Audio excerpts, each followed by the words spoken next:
और बड़ी खबर मिल रही है कानपुर से, जहां सपा विधायक इरफान सोलंकी के चाचा को नगर निगम ने नोटिस दिया है। दरअसल हाउस टैक्स जमा न कराने पर हाजी इकबाल सोलंकी को नोटिस भेजा गया है। 1,33,00,000 हाउस टैक्स बकाया है।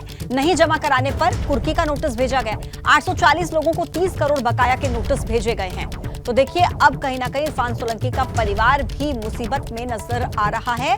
इरफान सोलंकी के चाचा पर हाउस टैक्स बकाया है और देखिए, कहीं ना कहीं नगर निगम की तरफ से जो नोटिस दिया गया उससे मुश्किलें बढ़ रही हैं। पूरा मामला दरअसल आपको बता देते हैं। देखिए, इरफान सोलंकी के चाचा पर हाउस टैक्स बकाया है। 1,33,00,000 बाकी है हाउस टैक्स जो उनको चुकाना है। ऐसे में चाचा हाजी इकबाल सोलंकी ने टैक्स जमा नहीं किया है अब तक और नगर निगम ने इकबाल सोलंकी को नोटिस भेजा है। नोटिस अगर भेजा गया है तो ऐसे में सवाल किए जाएंगे। अगर नोटिस का जवाब नहीं दिया जाता, अगर ये रकम नहीं चुकाई जाती तो कुर्की की बात भी सामने आ रही है। कुल मिलाकर अब मुश्किलें बढ़ती हुई नजर आ रही हैं। इस स्मार्टफोन के युग में भी ये फोटो स्टूडियो बना के साल में 30 लाख कमा रहे हैं। आपको भी ये कमाना है, उनसे सीखना है तो फ्रीडम ऐप को अभी डाउनलोड कीजिए। मुसीबतें बढ़ती हुई नजर आ रही हैं। कुर्की का नोटिस भी भेजा गया कि अगर उन्होंने इस नोटिस का जवाब नहीं दिया, अगर उन्होंने ये हाउस टैक्स नहीं चुकाया तो फिर उनके खिलाफ मुश्किलें बढ़ सकती हैं। उनकी जो जमीन है, उनकी जो संपत्ति है, उसको कुर्क किया जा सकता है। 1 करोड़ से भी ज्यादा का हाउस टैक्स बकाया है और ऐसे में ये नोटिस नगर निगम की तरफ से इरफान सोलंकी के चाचा को, इकबाल सोलंकी को भेजा गया। पूरा मामला देखिए, हमने आपको बताया। और अब रुक करते कुछ और बड़ी खबरों का। कानपुर नगर निगम पर 25 लाख रुपए का जुर्माना लगाया। पांडू नदी में गंदा पानी गिराने के मामले में यह जुर्माना लगाया गया है। यूपी प्रदूषण नियंत्रण बोर्ड ने यह जुर्माना लगाया। 15 दिन में माफ कीजिएगा, जुर्माना जमा करने के निर्देश दिए गए हैं। और पिछले साल सितंबर, अक्टूबर और नवंबर में नियमित निरीक्षण किया गया था।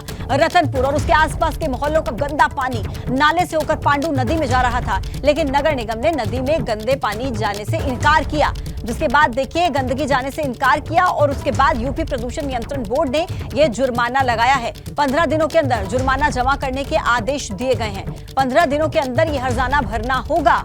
नगर निगम ने नदी में गंदगी जाने से हालांकि इनकार किया है और ये बड़ी खबर इस वक्त के आप तक पहुंचा रहे हैं, जहां एक मामला सामने आया है। 25 लाख रुपए का जुर्माना नगर निगम पर, कानपुर नगर निगम पर 25 लाख रुपए का जुर्माना। पांडू नदी में गंदा पानी गिरने के मामले में यह जुर्माना लगाया गया। हालांकि नगर निगम इस बात से इनकार कर रहा है कि गंदगी वहां पर फैलाई गई है, गंदा पानी किया गया, लेकिन 25 लाख का जुर्माना लगाया गया।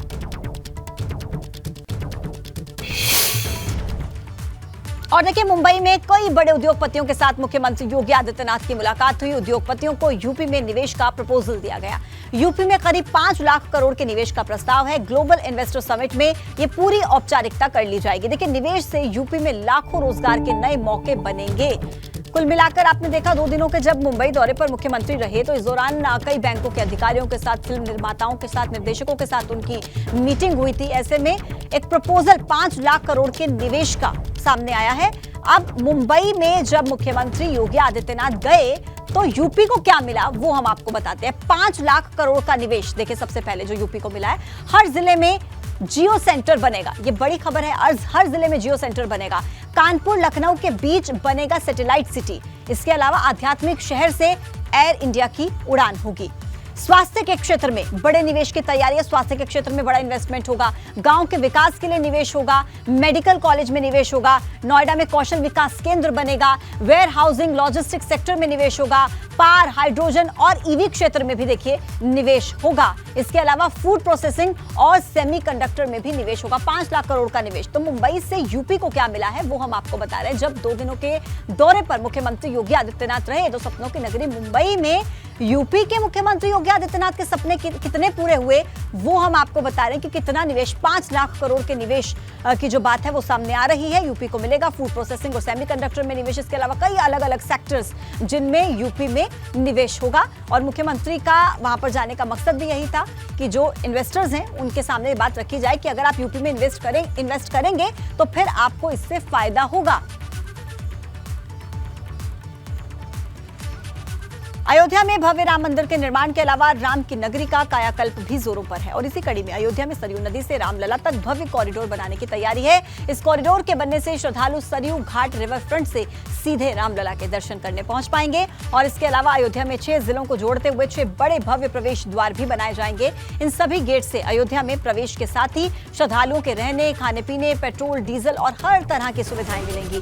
गृह मंत्री अमित शाह ने त्रिपुरा में लोगों को संबोधित करते हुए कहा कि राम मंदिर निर्माण की तारीख भी ऐलान कर चुका हूं। शाह ने कहा कि राहुल गांधी 2019 में पूछा करते थे कि मंदिर कब बनाओगे। 1 जनवरी 2024 को अयोध्या में गगनचुंबी राम मंदिर बनकर तैयार होगा। तो देखिए भव्य अयोध्या के लिए क्या बड़ा प्लान है वो हम आपको बता देते हैं। सरयू नदी से रामलला मंदिर तक कॉरिडोर का प्लान है।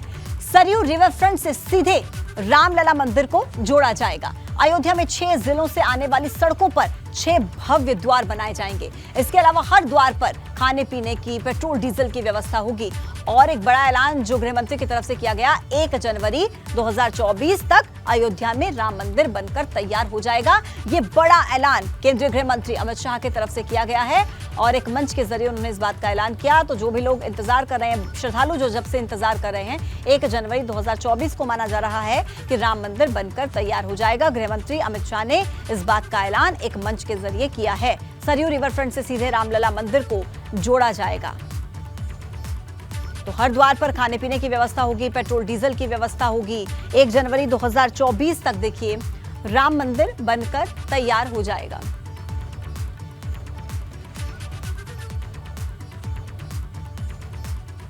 इस स्मार्टफोन के युग में भी ये फोटो स्टूडियो बना के साल में 30 लाख कमा रहे हैं। आपको भी ये कमाना है, उनसे सीखना है तो फ्रीडम ऐप को अभी डाउनलोड कीजिए।